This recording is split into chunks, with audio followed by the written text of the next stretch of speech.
Welcome to the Bourbon Experience. My name's Austin. Today I'm reviewing Booker'S Rye.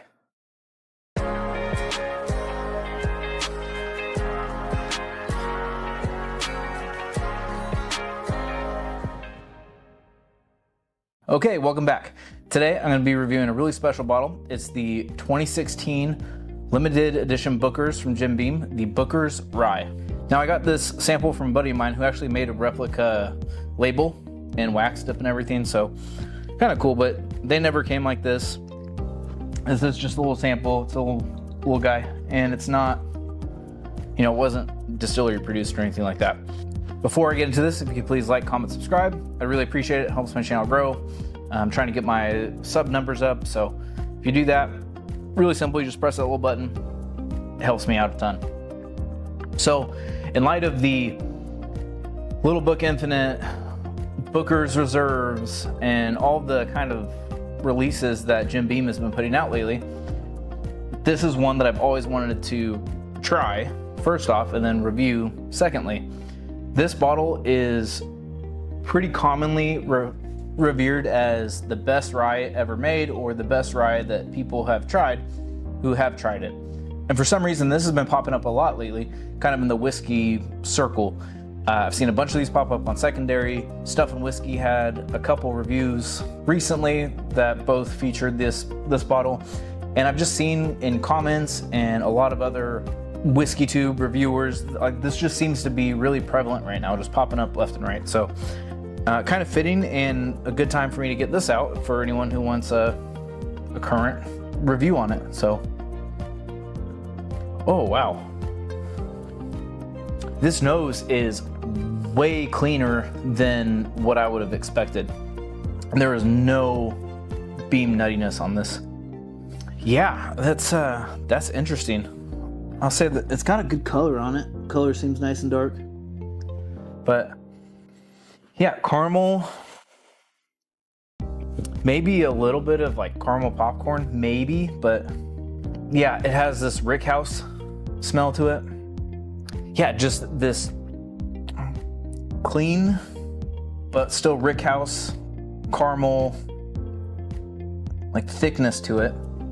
As it's sitting, the Jim Peanut is coming out a little bit, but it's not overwhelming or like taking over at all. Man, that just smells fantastic. Even for kind of a lack of notes that I'm getting on it, it has this really nice, clean caramel corn, dark sweetness. I'm not getting any kind of fruit. I'm not getting any kind of rye spice. I'm not getting, that fennel or dill or pine or mint or anything like that. Man, that smells really, really good. All right, let me get into it now.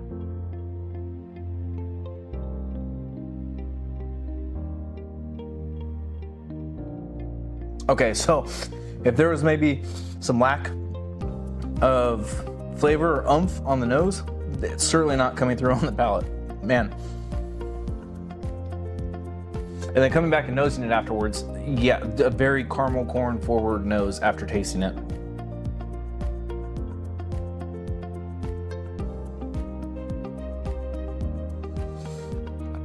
Dark caramel, oak, spice, and it's rye spice, but it doesn't have the dill or anise or pine type of spice. It almost is like barrel spice, but there's a hint of that rye in there too.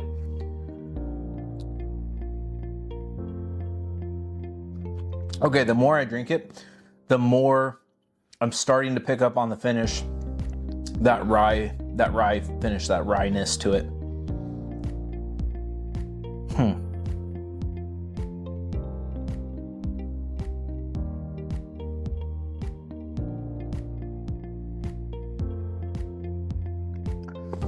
Yeah, that's really, really good. I mean, it's a truly special pour.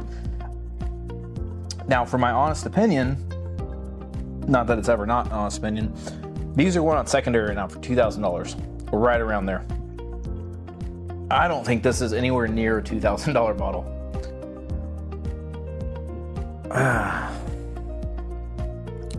I don't want to say I'm disappointed in it, I'll say this, I had my expectations so high. And maybe that's my fault because it's not really living up to my expectations. I'm just thinking of some other barrel-proof rye offerings that you can get that could match this or maybe even beat it, you know? Some of the early Kentucky Owl Rye releases were very special.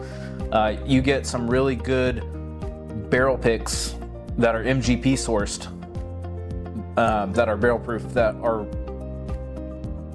very, very good, and I would maybe even say like possibly prefer over it.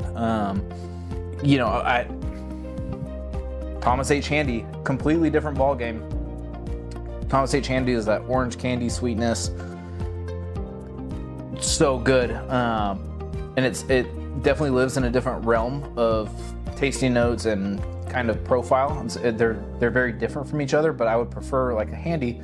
I prefer a Thomas H. Handy over this, I think, which I was not expecting, and that's around $400 right now, secondary price. So it's, man,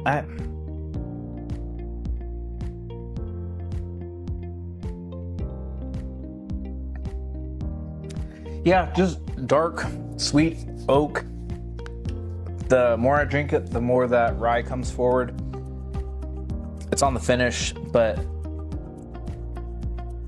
mean, I don't have a complaint. I guess my only complaint would be I want it to be a little bit more complex. This is a little bit one-dimensional, and you get a dark profile, you get a caramel corn, you get a little bit of rye spice on the finish, and it's just done very well. It's very good, but I kind of want something that gives me a little bit more, especially knowing what these are going for on secondary. I think an obvious go-to would be the Jack Daniel's Barrel Proof Rye, which those are popping up. They're around now for $60. And I don't know if I would say that I prefer that over here. They both kind of have a little bit of this nuttiness to them that make them very similar. I didn't want to compare this to the JD Rye because Stuff and Whiskey just did that in a blind. So I'm not going to do that, but what I will do is I will bust out the Parker's Heritage 10-year rye, cast strength. I did a review on it earlier, and I did a sample giveaway on this. I wasn't really super impressed, but I did get this caramel popcorn thing on that too, if I recall. Well, I'll just leave it up here. And I'm curious now how these two will compare with each other, especially this being opened up. Oh yeah, Booker's Rye smacks that out of the park. There's a weird note on this. This isn't my favorite. I enjoy it by itself, but there is some stuff that I don't really love about it.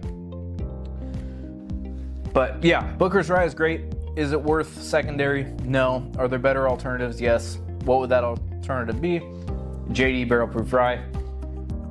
And that's where I'm going to leave this. Stay tuned for more Booker stuff coming up in the next few days. And as always, the bourbon experience is all about good pours and great times with whoever you're with. Whiskey meant to be enjoyed, so crack those bottles. Cheers.